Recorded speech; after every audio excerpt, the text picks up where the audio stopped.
If you had stepped into that small rental house on the edge of a quiet Canadian town during the coldest night of winter, you would have felt it instantly, the silence of struggle. The heater made a weak humming sound. Frost clung to the inside corners of the windows. The lights flickered as if even electricity was unsure whether to stay. And in the middle of that dim living room sat an 8-year-old boy on the floor, knees pulled close to his chest, listening to the wind hit the walls. His mother was in the kitchen counting coins. Not dollars, coins. Rent was late. Again. In a country known for opportunity, safety and stability, this family had none of it. No father figure, no financial cushion, no relatives to lean on. Just long work hours, quiet stress, and a child who understood more than he should at that age. At school, other kids talked about ski trips and hockey equipment. He taught less and observed more.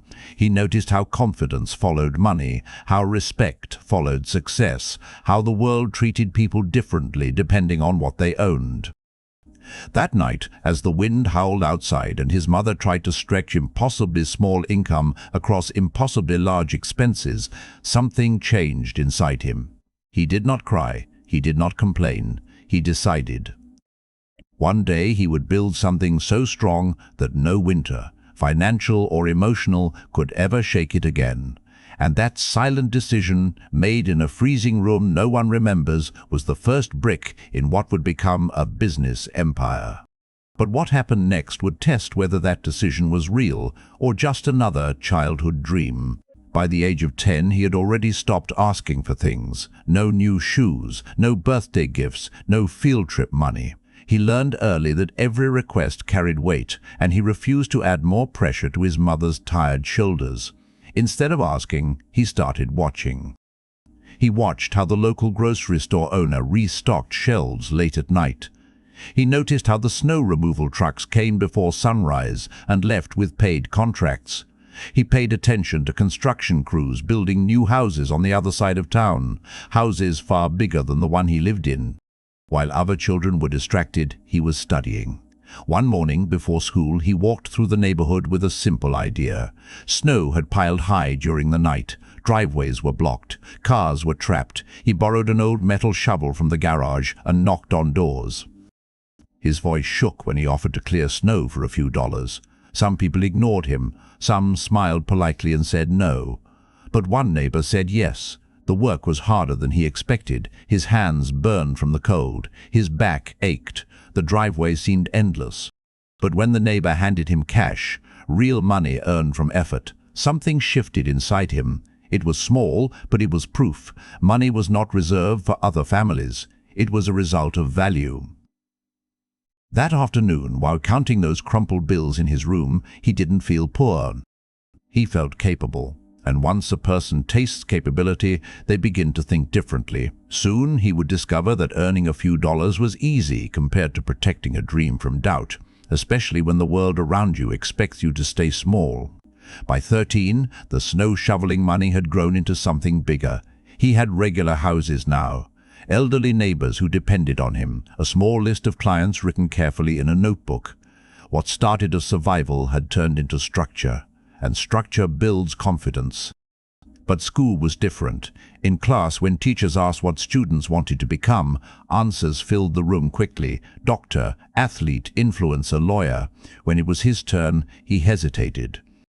Not because he lacked ambition, but because he had something more dangerous than doubt. Vision without language. He didn't just want a job. He wanted ownership. He wanted control over his time. He wanted leverage. But at 13, how do you explain that? Some classmates mocked his old jacket. Others laughed at his worn shoes. The quiet jokes didn't hurt as much as the assumptions. People expected him to remain average, expected him to settle, expected him to follow the same financial patterns that had trapped generations before him. Instead of arguing, he did something more powerful. He improved in silence. He spent evenings reading free business blogs on the old family computer. He watched online interviews of Canadian entrepreneurs. He studied how companies scaled. He didn't fully understand the terminology yet, but he understood the principle: value creates income. Scale creates wealth. One afternoon, a teacher told him, People from backgrounds like yours usually focus on stability, not big risks." He nodded respectfully. But inside, something hardened. He did not want stability. He wanted expansion. And very soon, an opportunity would appear that would require him to take his first real risk, one that could either embarrass him publicly or change everything. At 15, he saw his first real opportunity. The internet was growing fast. Small businesses in town had websites, but most of them looked outdated and poorly designed. One evening, while waiting for his mother to return from work, he explored free website building platforms online. He had no formal training, no mentor, no business degree, just curiosity and time. For weeks he practiced quietly. He built fake demo websites for imaginary companies, landscaping services, coffee shops, auto repair garages. He watched free tutorials late into the night, pausing and replaying until he understood every detail. While other teenagers were out socializing, he was studying code and layout design. Then, one Saturday morning, he walked into a small family-owned bakery downtown. His heart pounded. He introduced himself and offered to redesign their website for a small fee. The owner looked skeptical. A 15-year-old kid offering digital services? It sounded unrealistic. But he came prepared. He showed them a sample design he had created specifically for their business. Clean layout. Better photos. Online order feature. There was a long silence. Then the owner said, "All right, we'll give you a chance." That first contract felt heavier than any snow shovel. If he failed, word would spread. If he succeeded, doors would open. He worked relentlessly for 2 weeks, revising every detail until it felt professional. When the site launched, online orders increased within a month. For the first time, he wasn't just trading time for money. He was creating value that multiplied. And once you experience multiplication, you stop thinking small. But growth attracts attention, and not all attention is supportive. The bakery project changed everything. Within months, 2 more small businesses contacted him. A barber shop, a local hardware store. Word spread quietly through the town. "There's a young kid who builds websites." Some people were impressed, others were suspicious. A few openly doubted him. "Don't you think you should focus on school?" one customer asked. He smiled politely. What they didn't see were his late nights balancing homework and client deadlines. His small bedroom had transformed into a command center. Textbooks on one side, laptop and notebooks filled with pricing strategies on the other. He was no longer just learning in school, he was learning in the market. By 16, his monthly income from web design was higher than what he earned from snow shoveling all winter. That shift changed his thinking completely. He realized something powerful: skill beats labor. Shoveling snow was honest work, but it was limited. There were only so many driveways, only so many hours in a day. But digital skills, they could scale beyond his town, beyond his province, beyond Canada. One night, while reviewing his small savings account, he made another decision. He would not spend his earnings. He would reinvest them. He upgraded his laptop, purchased better software, took a paid online course. Each dollar was treated like a soldier, deployed strategically, not wasted emotionally. And then, just as momentum started building, something unexpected happened, something that nearly forced him to abandon everything he had started. The unexpected setback came fast. One of his biggest local clients, the hardware store, suddenly closed due to financial trouble. Overnight, nearly half of his monthly income disappeared. The owner apologized, but apologies did not pay bills. For the first time since he started building momentum, he felt instability return. Panic whispered in his mind. Maybe this was temporary luck. Maybe adults were right. Maybe this was just a side hobby, not a future. That night, he stared at his laptop screen, refreshing his email again and again, hoping for new inquiries. Nothing came. For 2 days, he did nothing.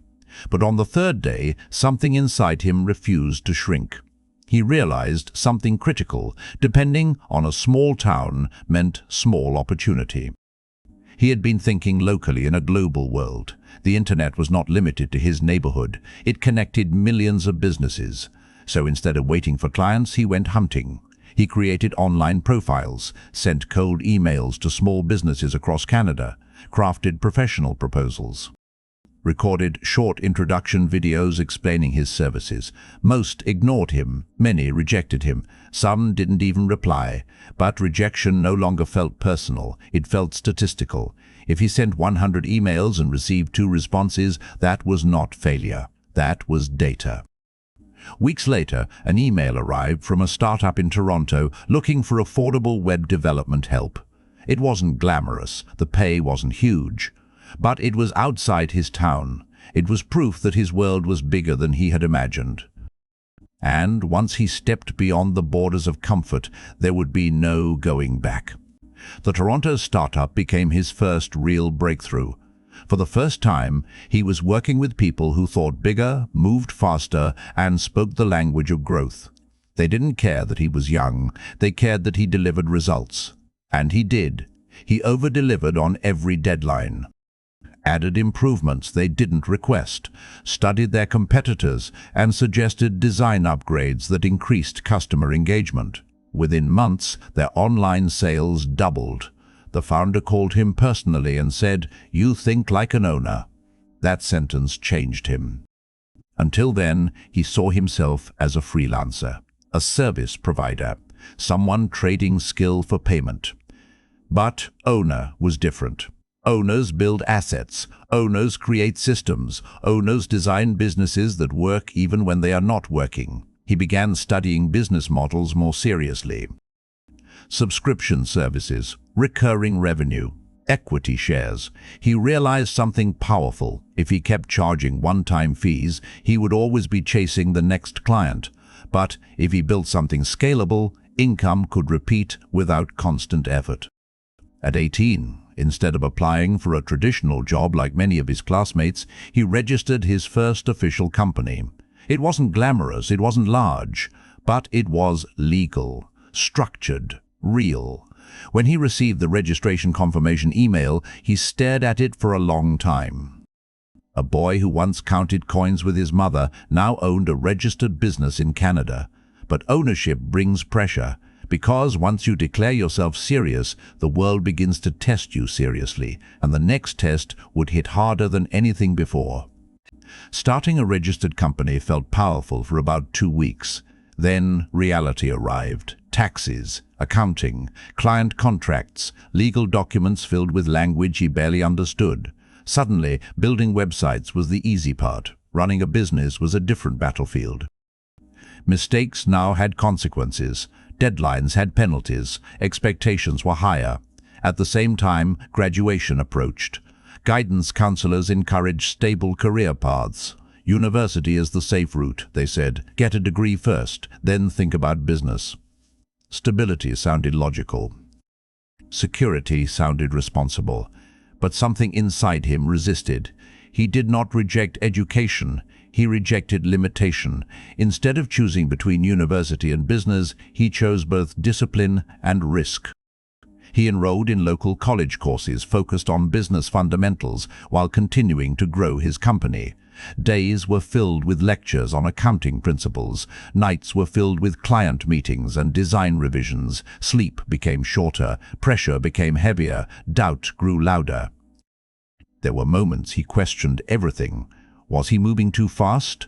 Was he trying to outrun his circumstances instead of building carefully?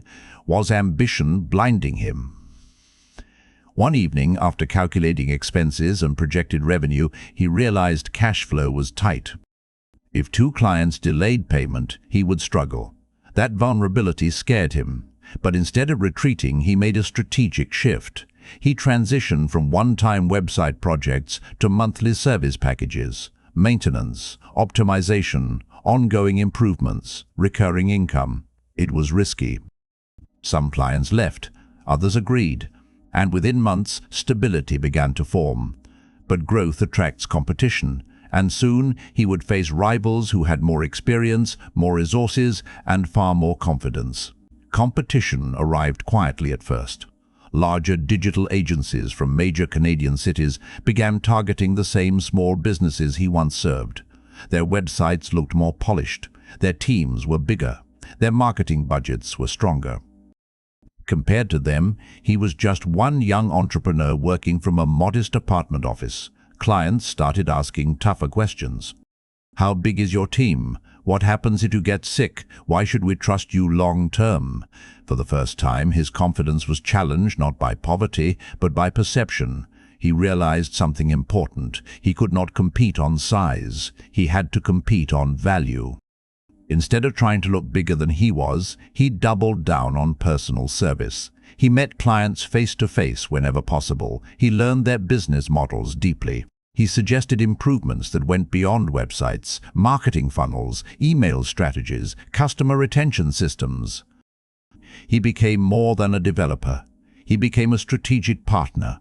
Slowly, something shifted. Clients who left for bigger agencies returned, saying they felt like just another invoice there. With him, they felt understood. That was his advantage, not scale, connection. He also began outsourcing small technical tasks to freelancers, learning how to manage people remotely. It wasn't perfect. There were mistakes, missed deadlines, miscommunication, but each failure became training. He was no longer just building websites. He was building systems. And systems are the foundation of empires. But the next step he was about to take would require something far more dangerous than hard work. It would require courage at a level he had never tested before. At 22, he faced a decision that separated small business owners from empire builders. He had saved enough capital to stay comfortable. His recurring revenue was stable. Clients trusted him. For the first time in his life, he wasn't surviving. He was secure. But security can be dangerous, because comfort quietly kills ambition. He began analyzing his income streams and noticed a pattern. He was helping other companies scale online, but he did not own any scalable product himself. He was building digital highways for others while driving on side roads. That realization disturbed him. So he did something bold. Instead of continuing to trade services for monthly fees, he started developing his own digital product, a platform designed to help small Canadian businesses automate customer engagement. It required coding beyond his comfort zone. It required hiring developers. It required investing nearly all his savings. Friends warned him, why risk something that's already working? But he understood something they didn't. Working is not the same as growing. For months, progress was slow. Bugs appeared, features failed, costs rose. Revenue dropped because his focus shifted away from client work. There were nights he stared at financial spreadsheets, wondering if he had made the biggest mistake of his life. But every time doubt rose, he remembered the basement house, the heater, the coins on the kitchen table. He had not worked this hard to build a comfortable cage. He was building an empire. And the product he was developing would either become his breakthrough or his biggest fall. The launch day arrived without fireworks. No media coverage, no investors applauding. Just a small announcement email sent to a carefully built list of business owners across Canada. His hands trembled slightly as he pressed send. Months of savings, effort, and sleepless nights were now exposed to the market. For the first 24 hours, nothing happened. No purchases, no subscriptions, no excitement. The silence felt heavier than failure.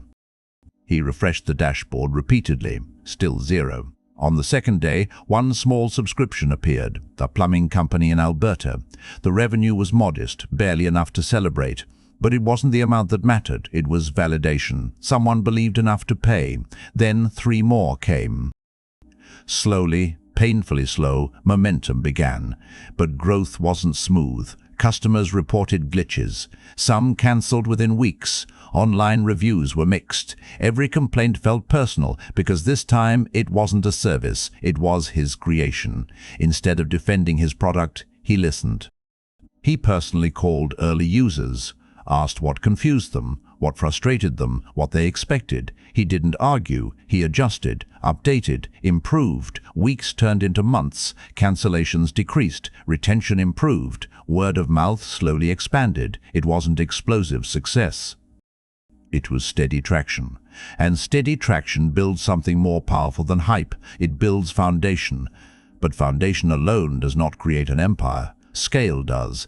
And to scale, he would have to step into a world far bigger than his comfort zone. At 24, he understood a powerful truth. Growth without visibility is slow. If he wanted to scale beyond incremental subscriptions, he had to be seen. Public speaking terrified him. He was comfortable behind a screen, comfortable building quietly. But standing on a stage, presenting his product to rooms filled with experienced entrepreneurs, that was a different kind of exposure. Still, he registered for a regional business conference in Toronto. It cost more than he wanted to spend. Travel, accommodation, booth fees. It felt risky. But he knew something important. Opportunities rarely knock on small-town doors. You have to go where ambition gathers. The first day at the conference, he felt invisible. Large tech companies had flashy displays. Investors walked confidently between booths. He stood behind a modest setup with a simple banner and laptop demo. For hours, few stopped. But he refused to shrink. Instead of waiting, he approached attendees directly, introduced himself, gave short, sharp explanations of the problem his platform solved. Some dismissed him politely. Some listened. A few leaned in with real interest. By the end of the second day, he had collected dozens of qualified leads. More importantly, he had shifted internally. He was no longer the shy kid from a struggling household. He was a founder in the arena, and arenas change people. Within weeks of that conference, partnerships formed. New subscriptions accelerated. His monthly revenue doubled, then tripled. For the first time, scaling felt real. But rapid growth introduces something even more dangerous than slow growth: pressure. And pressure reveals who you truly are. Growth came fast after the conference. New clients signed up weekly. Revenue charts climbed steadily. He hired his first full-time employee, then another. What began as a solo operation from a modest apartment was slowly transforming into a real company with structure, payroll, and responsibility. But success created new problems. Support tickets increased. Customers demanded faster updates. Competitors began copying features. Investors started sending emails expressing interest. The business world, which once ignored him, was now watching. He realized something critical. Talent alone would not sustain this stage. Leadership would. He had to transition from being the hardest worker in the room to being the person who builds the room. That meant delegating, trusting others with tasks he once controlled personally, letting go of perfection in favor of progress. It wasn't easy.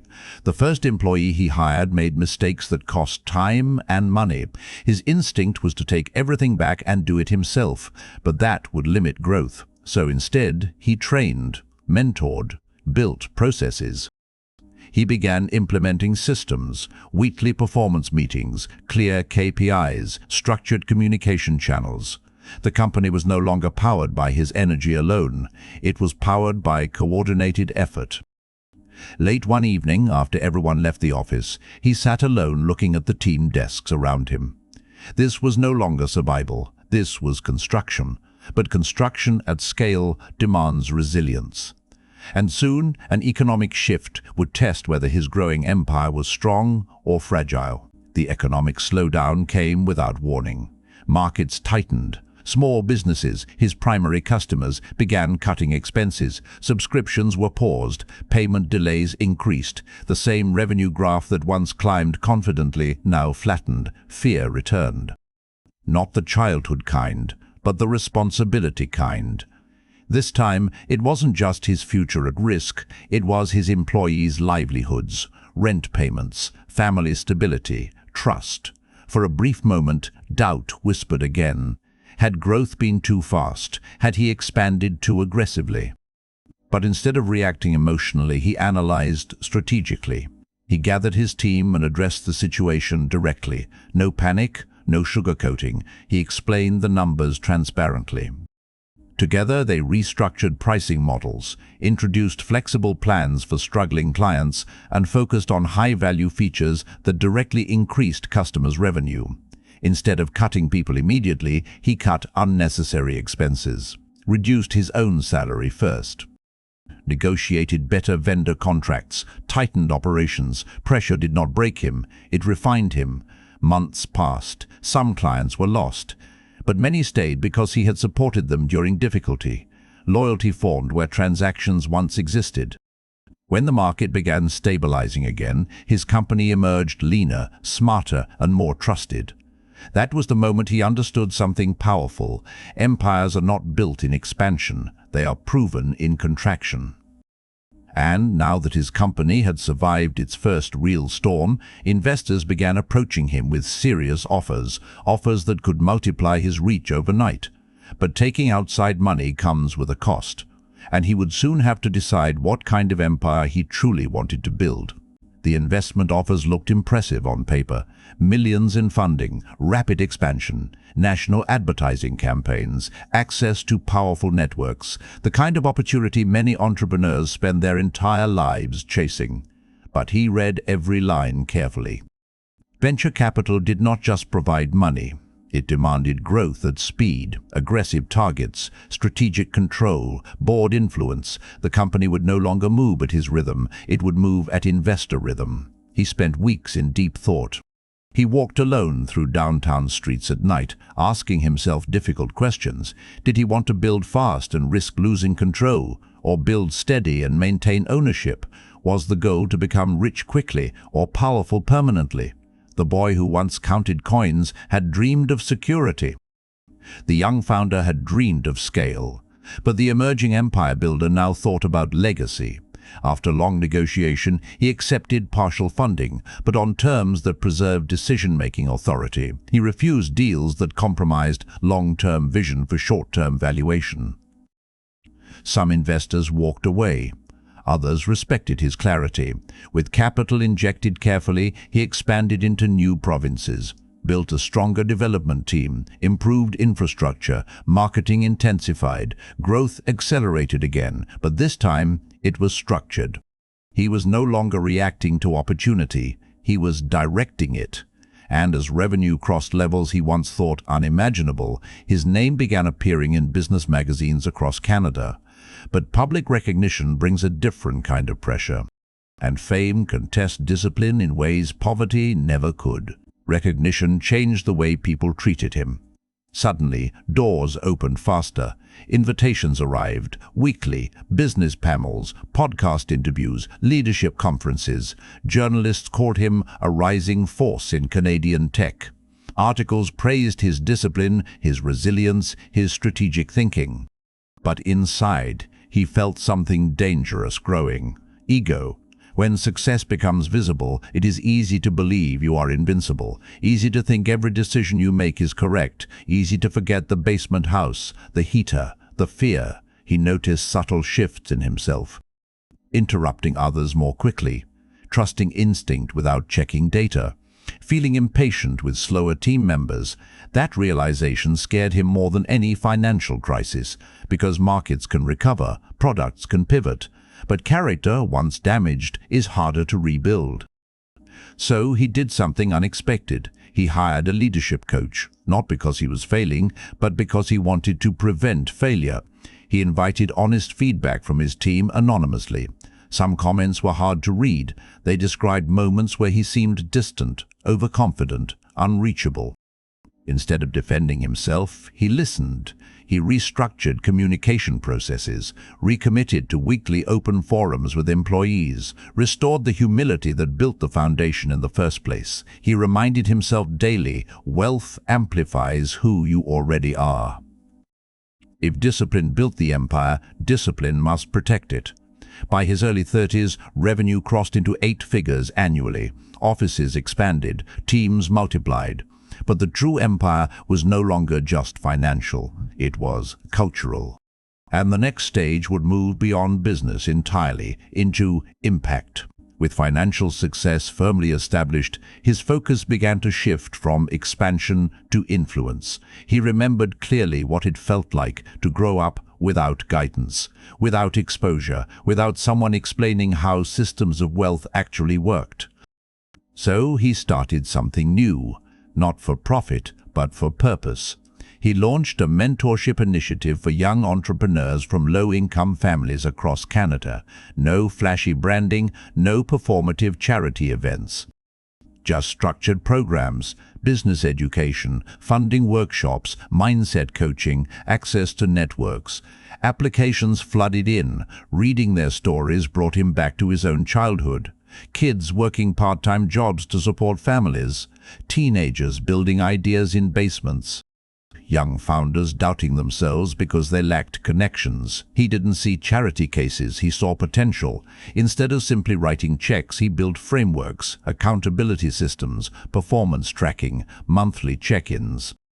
He treated their dreams with the same seriousness he treated his company. Over time, success stories emerged. Small startups turned profitable. Founders gained confidence. Communities strengthened. He realized something profound. The true measure of an empire is not how high it rises, but how many others it lifts. And as his mentorship network expanded nationally, his reputation evolved from businessman to builder of builders. But even with growing influence and wealth, there was still one place he needed to return, not for publicity, not for applause, but for closure. Years later, on a cold winter morning, he drove back to the neighborhood where everything had started. The streets looked smaller than he remembered. The apartment building where his family once struggled still stood there, paint slightly faded, snow resting quietly on the rooftop. He stepped out of his car slowly, not as a billionaire businessman, not as a public figure, but as that same boy who once stared at the ceiling at night, wondering if life would ever change. He walked to the entrance and paused.